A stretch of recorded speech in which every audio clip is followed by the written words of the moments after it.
Friends, आप सभी का मेरे YouTube चैनल पर स्वागत है।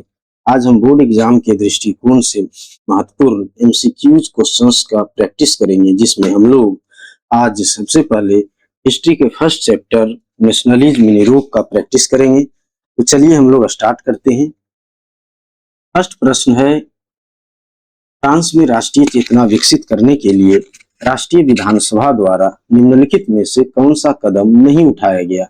इनमें से कौन से कदम नहीं उठाए गए थे, उनको चूज करना है।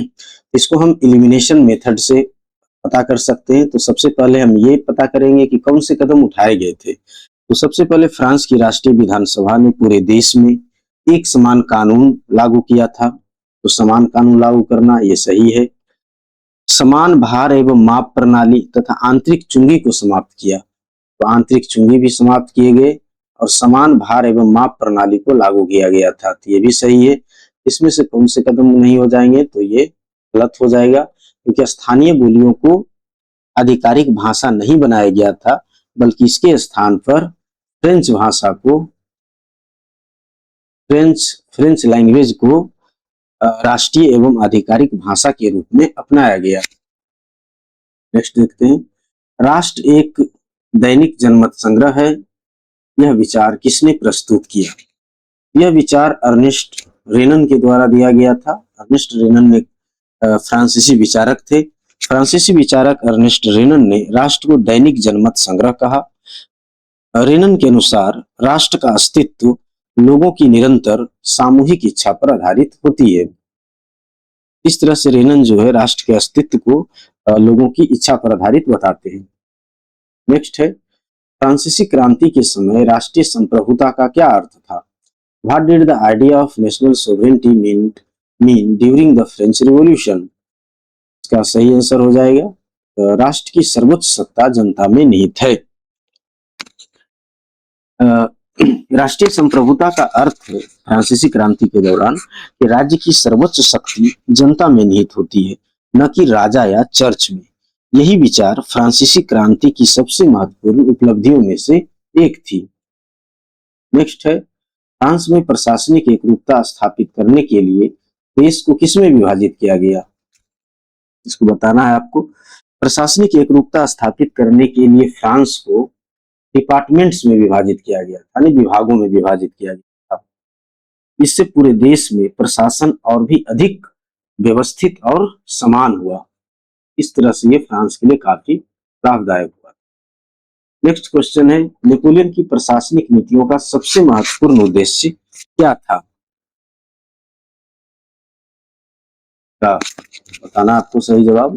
तो इसका सही आंसर हो जाएगा कानून के समक्ष समानता स्थापित करना, ऑप्शन बी। क्योंकि नेपोलियन की प्रशासनिक नीतियों का मुख्य उद्देश्य कानून के समक्ष समानता स्थापित करना तथा एक और चीज था, सामंती विशेषाधिकारों को भी समाप्त करना। सामंतवाद को मजबूत करना नहीं था, बल्कि इसे खत्म करना था, सामंती विशेषाधिकारों को समाप्त करना था।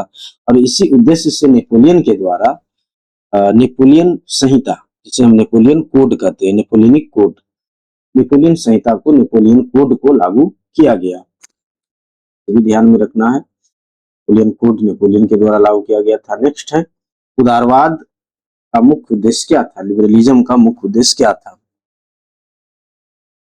What was the main objective of liberalism? का सही आंसर हो जाएगा व्यक्तिगत स्वतंत्रता एवं संवैधानिक शासन। क्योंकि उदारवाद व्यक्तिगत स्वतंत्रता, समान अधिकार, संवैधानिक शासन और कानून का समर्थक था। यह निरंकुश शासन के विरुद्ध एक महत्वपूर्ण विचारधारा थी। उदारवाद जो था वो निरंकुश राजतंत्र के भी खिलाफ था। नेक्स्ट क्वेश्चन है, जुल्वेरीन की स्थापना का प्रमुख उद्देश्य क्या था? सबसे पहले हम लोग देखते हैं कि जुल्वेरीन था क्या। तो जुल्वेरीन जो था एक सीमा शुल्क संघ था। जुल्वेरीन एक सीमा शुल्क संघ था, जिसका उद्देश्य जर्मन राज्यों के बीच जो व्यापारिक बाधाएं थी, उन व्यापारिक बाधाओं को हटाकर आर्थिक एकीकरण स्थापित करना था। इसी आर्थिक एकता ने आगे चलकर राजनीतिक एकीकरण का मार्ग प्रशस्त किया। इस तरह से जुल्वेरीन का उद्देश्य क्या था? तो आर्थिक एकीकरण करना था, और यह आर्थिक एकीकरण जो हो रहा था वो प्रसा के नेतृत्व में किया जा रहा था। नेक्स्ट है 1815 की वियना कांग्रेस में फ्रांस का प्रतिनिधित्व किसने किया? बहुत ही इंपॉर्टेंट क्वेश्चन है ये। तो 1815 की वियना कांग्रेस में फ्रांस का प्रतिनिधित्व चार्ल्स मॉरिस डी टैलेरा ने किया था। ये हो जाएगा, इसका पूरा नाम था चार्ल्स मॉरिस डी टैलेरा। उन्होंने पराजित फ्रांस के हितों की सफलतापूर्वक रक्षा की। और इस वियना कांग्रेस का नेतृत्व किसने किया था, अगर यह प्रश्न पूछा जाए, वियना कांग्रेस का अध्यक्ष कौन था? इसका अध्यक्ष था ये मेटरनिख। तो मेटर जो ऑस्ट्रिया का चांसलर था, ऑस्ट्रिया के चांसलर मेटरनिख के नेतृत्व में वियना कांग्रेस का आयोजन किया गया था। और इसमें फ्रांस की तरफ से जो भाग लिए थे वो थे टैलेरा। यंग यूरोप संगठन की स्थापना किसने की थी? यंग यूरोप संगठन की स्थापना आपको मैजनी के द्वारा किया गया था, यूसेफ मैजनी के द्वारा। यूसेफ मैजनी ने यंग इटली तथा बाद में यंग यूरोप संगठन की नियुक्ति की। पहले इन्होंने यंग इटली संगठन की स्थापना की, बाद में इन्होंने यंग यूरोप संगठन की स्थापना की। इनका उद्देश्य क्या था इस संगठन का? तो यंग यूरोप संगठन का उद्देश्य यूरोप में स्वतंत्र एवं लोकतांत्रिक राष्ट्रों का निर्माण करना। मेजनी के अनुसार किसी राष्ट्र का अंतिम उद्देश्य क्या होना चाहिए? का सही आंसर हो जाएगा आपको ऑप्शन बी हो जाएगा। मेजनी के अनुसार किसी राष्ट्र का अंतिम उद्देश्य होना चाहिए स्वतंत्र एवं एकीकृत गणराज्य की स्थापना, क्योंकि मेजनी का विश्वास था कि प्रत्येक राष्ट्र स्वतंत्र, एकीकृत तथा गणतांत्रिक होना चाहिए। उन्होंने राष्ट्रीय एकता और लोकतांत्रिक मूल्यों पर विशेष बल दिया। नेक्स्ट क्वेश्चन है क्वेश्चन नंबर 11, जो एसर्शन रीजन का है। इसमें कहा गया है कि 19वीं शताब्दी में शिक्षित मध्यम वर्ग राष्ट्रवादी आंदोलनों का प्रमुख समर्थक था। कारण क्या था? शिक्षित मध्यम वर्ग के द्वारा राष्ट्रवादी आंदोलनों के समर्थक होने का कारण था यह वर्ग संवैधानिक शासन, प्रेस की स्वतंत्रता और नागरिक अधिकारों की मांग करता था। इसलिए शिक्षित मध्यम वर्ग राष्ट्रवादी आंदोलन का प्रमुख समर्थक था। इस तरह से हम देखते हैं कि असर्शन और का एक्सप्लेनेशन जो है वो सही है। यानी इसका सही जवाब हो जाएगा कथन ए और आर दोनों सही है, और जो रीजन है वो कारण जो है वो कथन की व्याख्या करता है, यानी रीजन दर्शन की व्याख्या करता है। नेक्स्ट क्वेश्चन है, जुल्वेरिन ने जर्मनी के राजनीतिक एकीकरण का मार्ग प्रशस्त किया। तो ये पहले ही गलत हो जाएगा, क्योंकि जुल्वेरिन ने जर्मनी सही है, क्योंकि पहले आर्थिक एकीकरण हुआ था, बाद में राजनीतिक एकीकरण का मार्ग भी इसी जुल्वेरिन ने प्रशस्त किया था। तो सही है ये, जुल्वेरिन ने राजनीतिक एकीकरण का मार्ग प्रशस्त किया। कैसे प्रशस्त किया? तो यह जुल्वेरिन जो था वो उसने आर्थिक एकीकरण किया। तो ये कि आर्थिक एकता ने या आर्थिक एकीकरण ने जर्मन राज्यों के बीच सहयोग और परस्पर निर्भरता बढ़ाई। तो ये दोनों सही है, ए और आर दोनों सही है, और आर ए की सही करता है, तो ये भी इसका आंसर ए हो जाएगा। नेक्स्ट क्वेश्चन है क्वेश्चन नंबर 13, राष्ट्रवाद के विकास में चित्रकला केवल मनोरंजन का माध्यम थी। ये ऐसे ही लग रहा है कि ये आंसर जो है वो असर्शन जो है वो गलत है, क्योंकि केवल मनोरंजन का माध्यम नहीं, राष्ट्रवाद के बढ़ावा देने में महत्वपूर्ण योगदान दिया है। दूसरा रीजन कहा गया है कि चित्रकारों ने राष्ट्रवादी विचारों को प्रतीकों के माध्यम से व्यक्त किया। ये सही है, क्योंकि चित्रकला केवल मनोरंजन का माध्यम नहीं थी। कलाकारों ने जैसे मारियान और जर्मेनिया जैसे प्रतीकों के माध्यम से राष्ट्रवादी विचारों का प्रसार किया, क्योंकि मारियान और जर्मेनिया का जो चित्र था वो बनाने का उद्देश्य मनोरंजन नहीं था, बल्कि राष्ट्रवाद भावना को बढ़ाना था, उसके विचार को प्रसारित करना था। इस आधार पर आर सही है और ए गलत है। का सही आंसर हो जाएगा A is false but R is true. Next question है मैच ऑफ द फॉलोइंग है, तो हम लोग देख लेते हैं सही मिलान। टेलेरा हम लोग देख चुके हैं, टेलेरा फ्रांस का था, आने वाला ये फ्रांस हो जाएगा। मेटरनिक ऑस्ट्रिया का है, ये भी सही मैचिंग है। मैजनी इटली का था और बिस्मार्क जो है वो प्रसा का चांसलर था। इस तरह से ए बी सी डी जो भी है हो जाएंगे ये। इस तरह से इसका जो सही जवाब है वो है ये, ए का 1, बी का 2, सी का 3, डी का 4। नेक्स्ट क्वेश्चन है नंबर 15 15 से 17 तक जो है वो केस बेस्ड है, इसके आधार पर आपको आंसर देना है।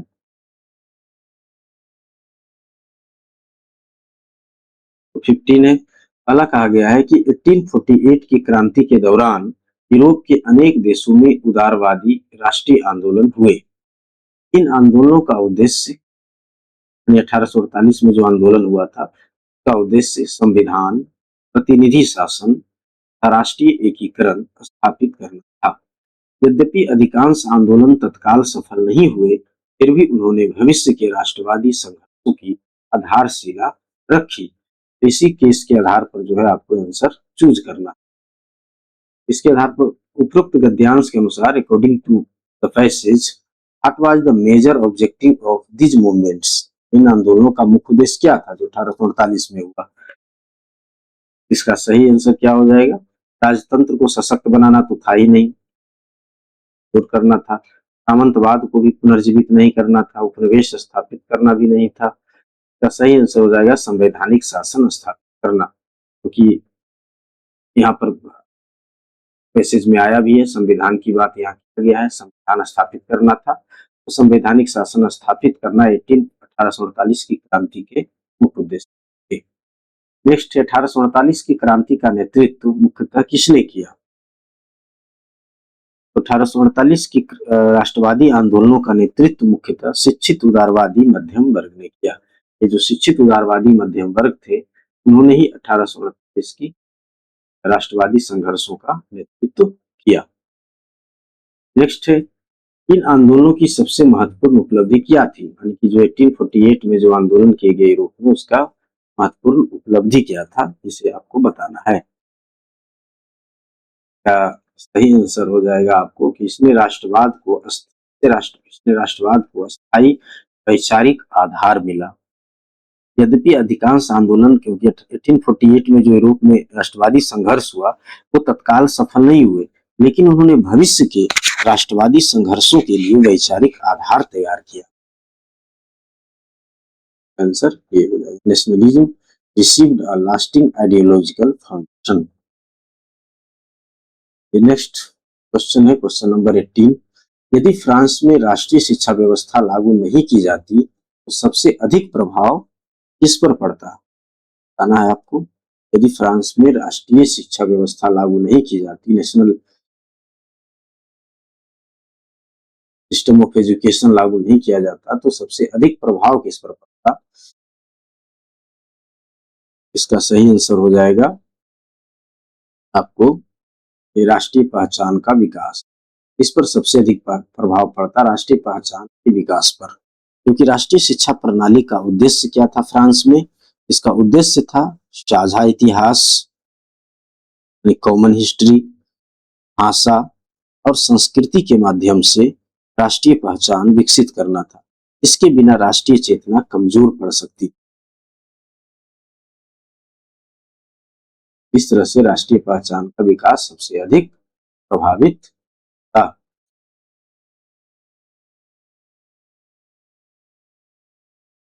राष्ट्रवाद के विकास का सबसे महत्वपूर्ण मनोवैज्ञानिक आधार क्या था।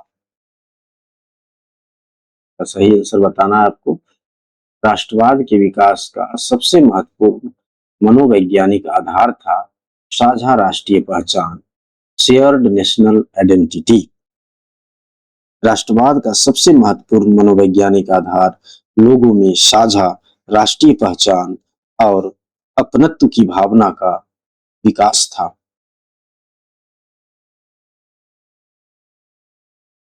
नेक्स्ट क्वेश्चन नंबर 20 है, यदि नेपोलियन संहिता लागू नहीं की गई होती तो यूरोप में निम्नलिखित में से कौन सी व्यवस्था सबसे अधिक समय तक बनी रहती होती। अच्छा प्रश्न है ये। बताना है आपको कि यदि नेपोलियन संहिता लागू नहीं की गई होती तो यूरोप में कौन सी व्यवस्था सबसे अधिक बनी रहती। तो नेपोलियन संहिता के द्वारा यूरोप में सामंती विशेषाधिकार को खत्म किया गया। सामंती विशेषाधिकार लंबे समय तक बनी रहती अगर नेपोलियन संहिता नहीं लाई जाती तो, और भेदभावपूर्ण कानून अधिक समय तक बने रहते। तो यहाँ पर जो हो जाएगा वो है आपको आंसर जो हो जाएगा वो है सामंती विशेषाधिकार। नेपोलियन संहिता अगर लागू नहीं की गई होती तो यूरोप में सामंती विशेषाधिकार लंबे समय तक बनी रहती और इसका संबंध भेदभाव पूर्ण व्यवस्था से भी था।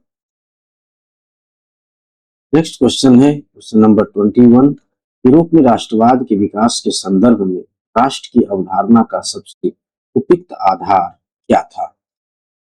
तो केवल समान धर्म नहीं था, केवल समान भाषा भी नहीं था, केवल समान शासक भी नहीं थे, बल्कि था तो साझा इतिहास, संस्कृति तथा राजनीतिक आकांक्षाएं, shared history, culture and political aspirations. का सही आंसर आपको ये हो जाएगा।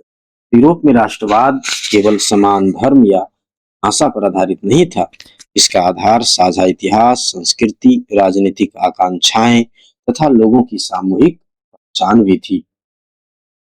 नेक्स्ट क्वेश्चन 22 है, जर्मनी के एकीकरण में प्रशा की भूमिका निर्णायक क्यों मानी जाती है। इसलिए मानी जाती है क्योंकि प्रशा ने जर्मनी के एकीकरण में राजनीतिक नेतृत्व, सैन्य शक्ति और प्रभावी कूटनीति प्रदान की और बिस्मार्क के नेतृत्व में प्रशा ने इस प्रक्रिया का सफलतापूर्वक नेतृत्व किया, क्योंकि जर्मनी का एकीकरण जो है वो बिस्मार्क के नेतृत्व में ही हुआ था। इसलिए इसका सही आंसर हो जाएगा कि प्रशा ने राजनीतिक नेतृत्व और सैन्य शक्ति प्रदान की, इसके अलावा उसने कूटनीति भी प्रदान की। नेक्स्ट क्वेश्चन है कि यदि यूरोप में राष्ट्रवादी विचारों का प्रसार न हुआ होता सबसे अधिक कौन सी प्रक्रिया प्रभावित होती। इसका सही आंसर हो जाएगा आपको यही हो जाएगा, राष्ट्र राज्यों का निर्माण। यदि यूरोप में राष्ट्रवादी विचारों का प्रसार न हुआ होता तो राष्ट्र राज्यों के निर्माण की प्रक्रिया सबसे अधिक प्रभावित होती, क्योंकि राष्ट्रवादी विचारों के बिना छोटे छोटे राज्यों को एक राष्ट्र राज्य में संगठित करना कठिन होता, इसलिए सबसे अधिक प्रभाव राष्ट्र राज्यों के निर्माण पर पड़ता। नेक्स्ट प्रश्न है जो कथन कारण का है, असर्शन रीजन का। राष्ट्रीय ध्वज, राष्ट्रगान और राष्ट्रीय प्रतीकों ने राष्ट्रवाद को मजबूत किया। यह आपका कथन हो गया। कारण दिया गया है कि इन प्रतीकों ने लोगों में साझा पहचान और एकता की भावना विकसित की। तो यह सही है। कारण जो है वो कथन की व्याख्या यहाँ कर रहा है, क्योंकि राष्ट्रीय ध्वज, राष्ट्रगान और राष्ट्रीय प्रतीकों ने लोगों में साझा पहचान और राष्ट्रीय एकता की भावना को विकसित करने में महत्वपूर्ण योगदान दिया। इसका सही आंसर हो जाएगा ए और आर दोनों सही है और आर ए की सही है। नेक्स्ट प्रश्न है, वियना कांग्रेस का मुख्य उद्देश्य उदारवाद और राष्ट्रवाद को प्रोत्साहित करना था। कथन दिया गया, ये कथन ऐसे ही हमें देखकर ये कथन गलत है, क्योंकि वियना कांग्रेस का मुख्य उद्देश्य उदारवाद राष्ट्रवाद को प्रोत्साहित नहीं करना था, बल्कि उसे हतोत्साहित करना था और राजशाही व्यवस्था को बढ़ावा देना था। और इसलिए जो है फिर से जो है यूरोप में पुराने राजवंशों को फिर से पुनर्स्थापित किया गया, इसलिए असर्शन गलत है। तो रीजन क्या है, तो मेटरनिक यूरोप में पुरानी राजशाही व्यवस्था को बनाए रखना चाहते हैं। सही है, तो सही जवाब हो जाएगा answer D, A is false but R is true. Next passage based question है, 1815 के बाद यूरोप में अनेक देशों में राष्ट्रवादी तथा उदारवादी विचारों का प्रसार होने लगा।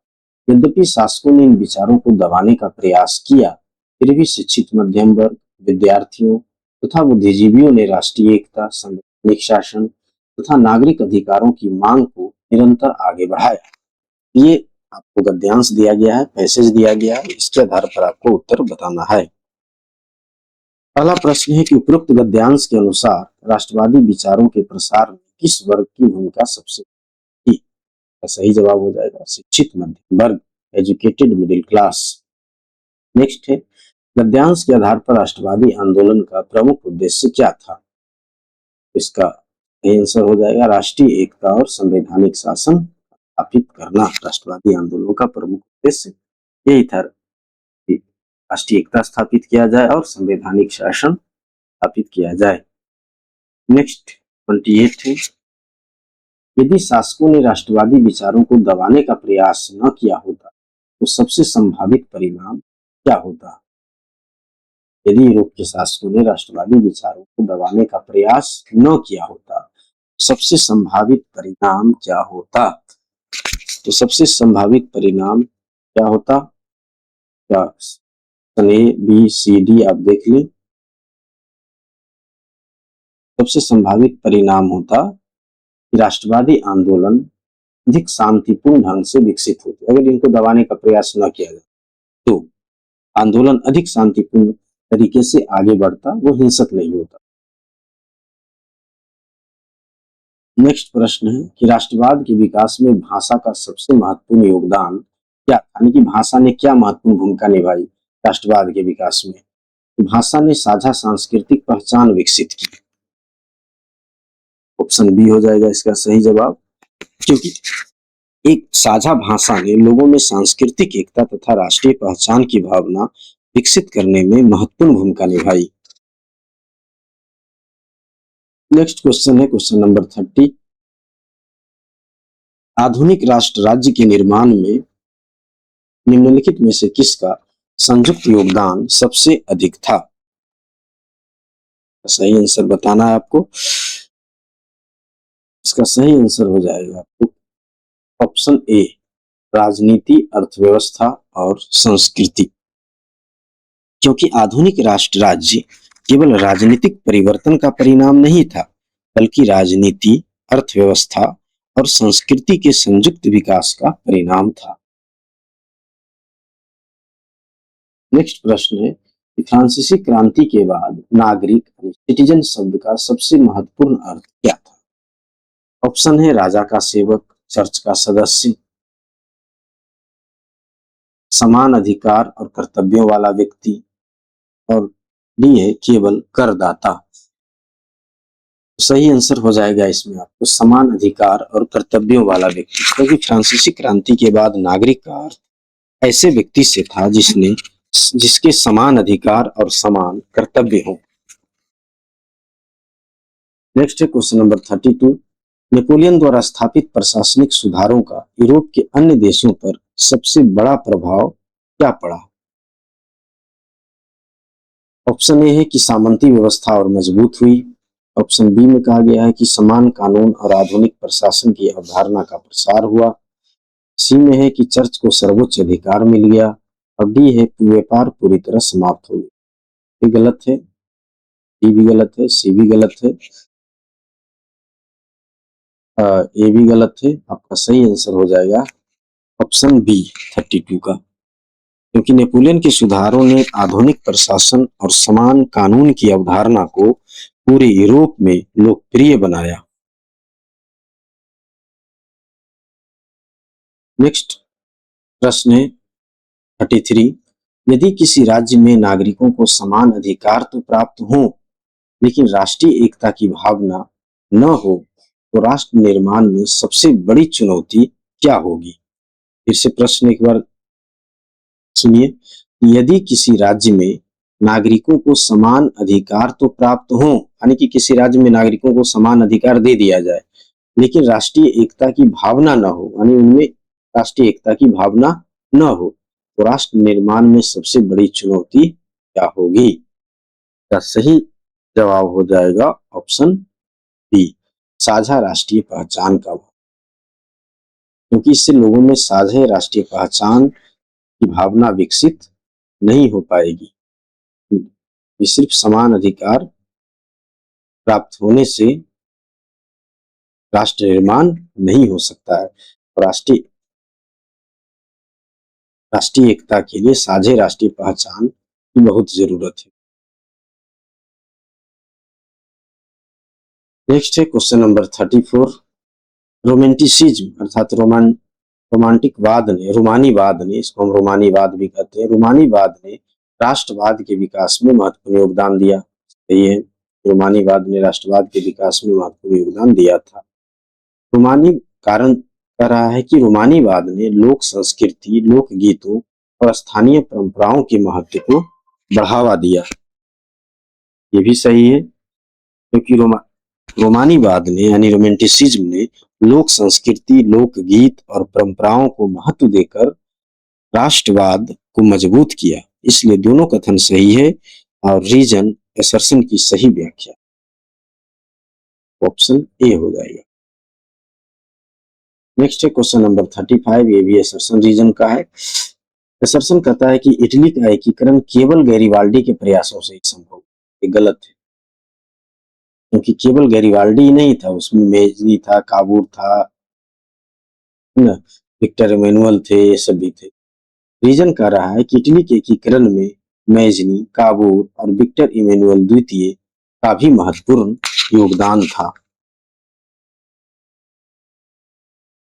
तो इसका सही जवाब हो जाएगा आपको, ये सही है, रीजन सही है, असर्शन गलत है, डी ऑप्शन हो जाएगा। A is false but R is true. तो इटली के एकीकरण में Mazzini, Cavour, Victor Emmanuel, Garibaldi इन सभी का संयुक्त प्रयास था। नेक्स्ट है पैसेज बेस्ड क्वेश्चन है। 19वीं शताब्दी में समाचार पत्रों, पुस्तकों और छापाखानों के विकास ने राष्ट्रवादी विचारों के प्रसार में महत्वपूर्ण भूमिका निभाई। विभिन्न भाषाओं में प्रकाशित साहित्य ने लोगों के साझा इतिहास और सांस्कृतिक विरासत से परिचित कराया, जिससे राष्ट्रीय चेतना का विकास हुआ। गद्यांश के अनुसार आपको उत्तर बताना है। अकॉर्डिंग टू द पैसेज, राष्ट्रवादी विचारों के प्रसार का सबसे प्रभावी माध्यम क्या था? पहले ही दे दिया गया है समाचार पत्र, पुस्तक, छापाखाना। तो सही जवाब हो जाएगा ऑप्शन ए, समाचार पत्र और पुस्तकें ने राष्ट्रवादी विचारों को व्यापक रूप से जनता तक पहुंचाया। नेक्स्ट क्वेश्चन है क्वेश्चन नंबर 37। तरह की साझा इतिहास और सांस्कृतिक विरासत ने किस भावना को मजबूत किया? तो क्वेश्चन रिपीट भी हो रहे हैं कुछ, तो ये राष्ट्रीय चेतना हो जाएगा, नेशनल कॉन्शसनेस। साझा इतिहास और सांस्कृतिक विरासत ने राष्ट्रीय चेतना को मजबूत किया। नेक्स्ट क्वेश्चन 38 है। यदि छापाखानों का विकास न हुआ होता तो सबसे अधिक प्रभाव किस पर पड़ता? तो सबसे अधिक प्रभाव राष्ट्रवादी विचारों के प्रसार पर ही पड़ता, क्योंकि यदि छापाखाने विकसित न हुए होते तो राष्ट्रवादी विचारों का व्यापक प्रसार संभव नहीं हो पाता। पत्र, पत्रिकाएं, पुस्तकें लोगों तक भारी मात्रा में पहुंच नहीं पाती। नेक्स्ट क्वेश्चन है 39। यूरोप में राष्ट्रवाद के विकास और लोकतंत्र के बीच सबसे उपयुक्त संबंध क्या था? ऑप्शन को देखिए आप और सही जवाब बताइए। यूरोप में, तो इसका सही आंसर हो जाएगा ऑप्शन बी, क्योंकि यदि यूरोप में राष्ट्रवाद ने अनेक देशों में लोकतांत्रिक शासन तथा जनता की भागीदारी की मांग को मजबूत किया।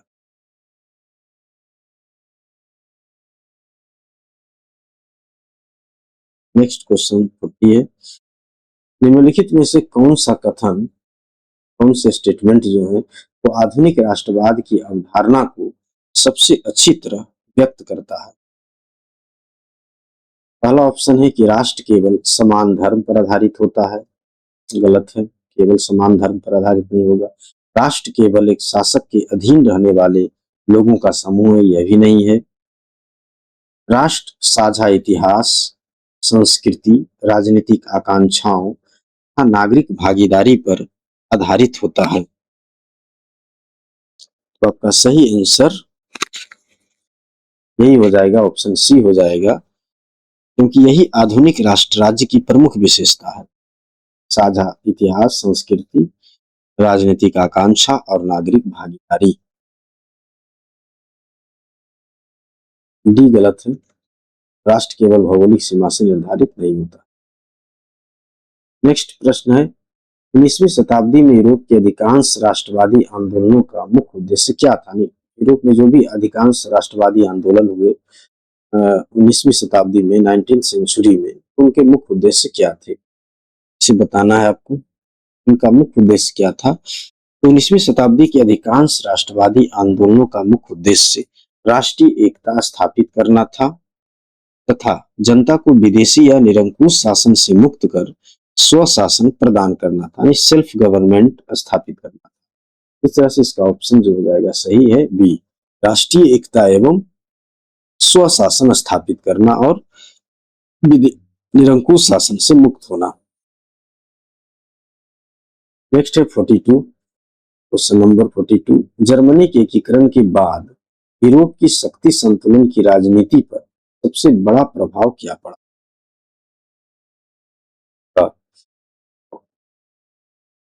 ऑप्शन है पहला कि फ्रांस सबसे शक्तिशाली राष्ट्र बन गया। नेक्स्ट है प्रशा का महत्व समाप्त हो गया। एक शक्तिशाली जर्मन साम्राज्य का उदय हुआ। और डी है ऑस्ट्रिया ने पूरे यूरोप पर अधिकार कर लिया। ये गलत है, सही जवाब हो जाएगा एक शक्तिशाली जर्मन साम्राज्य का उदय हुआ।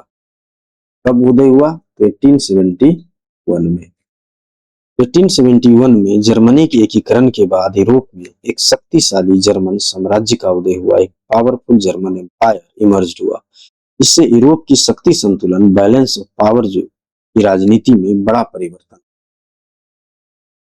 जर्मनी के एक शक्तिशाली साम्राज्य के उदय होने के बाद यूरोप की शक्ति संतुलन में बहुत बड़ा परिवर्तन आता है। नेक्स्ट है 43 क्वेश्चन, यदि जोल्वेरिन की स्थापना न हुई होती तो जर्मनी के एकीकरण की प्रक्रिया पर सबसे अधिक क्या प्रभाव पड़ता? इसका सबसे अधिक प्रभाव क्या पड़ता? पहला ऑप्शन है आर्थिक एकता कमजोर पड़ जाती। दूसरा, फ्रांस का एकीकरण रुक जाता, फ्रांस के एकीकरण से कोई मतलब नहीं है, वो पहले से ही एक था। इटली का विभाजन हो जाता, ये भी रॉन्ग है। ब्रिटेन का संविधान समाप्त हो जाता, ये भी रॉन्ग है। सही आंसर हो जाएगा आर्थिक एकता कमजोर पड़ जाती, क्योंकि जर्मनी के राजनीतिक एकीकरण से पहले उसका आर्थिक एकीकरण हो चुका था और इसी आर्थिक एकीकरण ने जर्मनी के राजनीतिक एकीकरण की प्रक्रिया को बढ़ावा दिया। नेक्स्ट क्वेश्चन है असर्शन रीजन। असर्शन है कि राष्ट्रवाद के विकास में समाचार पत्रों की महत्वपूर्ण भूमिका थी, सही बात है। दूसरा, कि उन्होंने विभिन्न क्षेत्रों के लोगों तक, किसने? समाचार पत्रों ने विभिन्न क्षेत्रों के लोगों तक समान विचार पहुंचाए और जनमत का निर्माण किया, ये भी सही है। अर्थात असर्शन और रीजन दोनों सही है और आर ए की सही व्याख्या करता है। नेक्स्ट क्वेश्चन है क्वेश्चन नंबर 45, बिस्मार्क ने कथन है कि बिस्मार्क ने जर्मनी के एकीकरण के लिए केवल लोकतांत्रिक तरीकों का प्रयोग किया। ये बात गलत है कि उसने केवल लोकतांत्रिक तरीकों का प्रयोग किया था। उन्होंने रीजन बताया गया है, उन्होंने रक्त और लौह की नीति अपनाई, ब्लड एंड आयरन की नीति, क्योंकि उसने केवल लोकतांत्रिक तरीकों का प्रयोग नहीं किया बल्कि उसने युद्ध नीति का भी इस्तेमाल किया है। इस तरह से रक्त और लौह की नीति सही है, यानी ऑप्शन डी जो है वो सही है।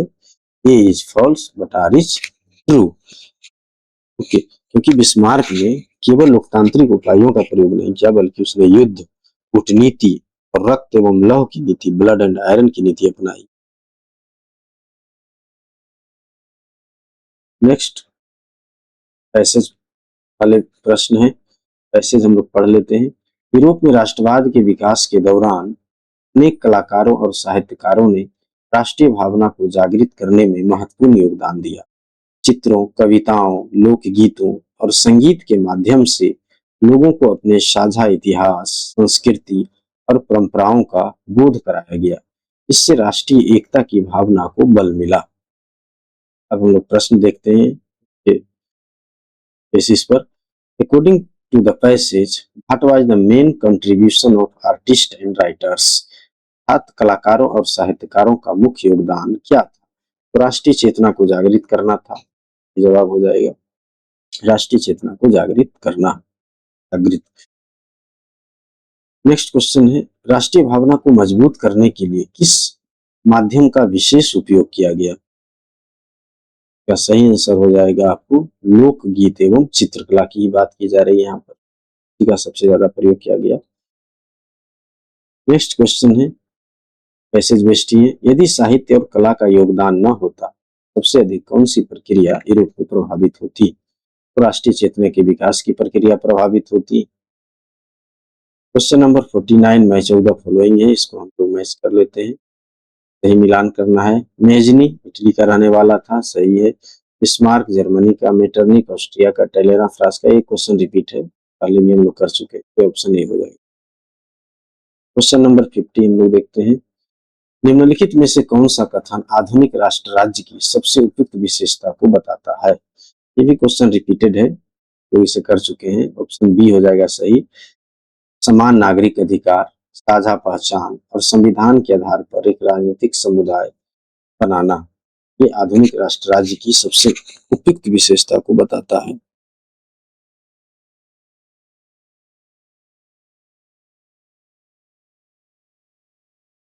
क्वेश्चन नंबर 51 कह रहा है कि यदि किसी देश में समान भाषा और संस्कृति हो लेकिन राजनीतिक एकता न हो तो राष्ट्रवाद के विकास में सबसे बड़ी बाधा क्या होगी? तो ऐसी स्थिति में राजनीतिक एकता नहीं होगा तो राष्ट्रीय सरकार का अभाव पाया जाएगा।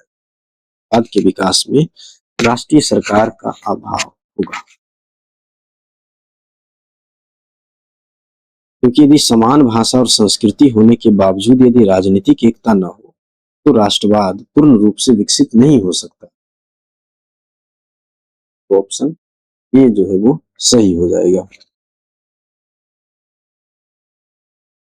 नेक्स्ट क्वेश्चन है 52 कि जर्मनी के एकीकरण में बिस्मार्क की नीति को रक्त और लौह की नीति क्यों कहा गया? इसलिए कहा गया क्योंकि उसने कूटनीति के साथ युद्ध का भी प्रभावी प्रयोग किया था। उस नीति को रक्त एवं लौह की नीति कहा गया, उसने क्यों? क्योंकि उसने युद्ध और कूटनीति दोनों का प्रयोग। नेक्स्ट क्वेश्चन नंबर 53 है, हम देखते हैं, यहाँ पर कहा गया है कि राष्ट्रवाद के विकास में कल्पित समुदाय यानी इमेजिन्ड कम्युनिटी की अवधारणा का सबसे उचित अर्थ क्या है? तो कल्पित समुदाय का अर्थ है कि राष्ट्र के लोग व्यक्तिगत रूप से एक दूसरे को न जानते हुए भी स्वयं को एक ही राष्ट्र समुदाय का सदस्य मानते हैं। का सही आंसर हो जाएगा बी, लोग स्वयं को एक बड़े राष्ट्रीय समुदाय का हिस्सा मानते भले वे एक दूसरे को न जानते। इसे ही हम कल्पित समुदाय इमेजिन्ड कम्युनिटी कहते हैं। नेक्स्ट क्वेश्चन नंबर 54 है, असर्शन रीजन के क्वेश्चन है। असर्शन है कि फ्रांसीसी क्रांति ने यूरोप में राष्ट्रवाद के प्रसार को प्रेरित किया। सही जवाब है ये। कैसे प्रेरित किया? कारण दिया गया है कि फ्रांसीसी क्रांति ने स्वतंत्रता, समानता और बंधुत्व के सिद्धांत को लोकप्रिय बनाया। ये भी सही है। असर्शन रीजन जो है वो असर्शन की सही व्याख्या यहाँ पर कर रहा है, ऑप्शन ए जो है वो सही होगा, क्योंकि फ्रांसीसी क्रांति ने स्वतंत्रता, समानता और बंधुत्व के सिद्धांतों को लोकप्रिय बनाकर राष्ट्रवाद के विकास को प्रेरित किया। क्वेश्चन नंबर 55 में कथन कर रहा है कि राष्ट्रवाद के विकास में महिलाओं की कोई भूमिका नहीं थी। ऐसी बात गलत है कि महिलाओं की भूमिका नहीं थी, महिलाओं ने भी सक्रिय रूप से राष्ट्रवादी आंदोलनों में भाग ली थी, इसलिए ये कथन गलत हो जाएगा।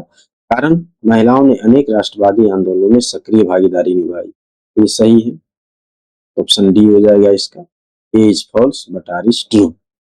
तो चलिए हम लोग आज यहीं तक रहने देते हैं, फिर नेक्स्ट पार्ट में हम लोग और भी प्रश्नों का अध्ययन करेंगे। धन्यवाद।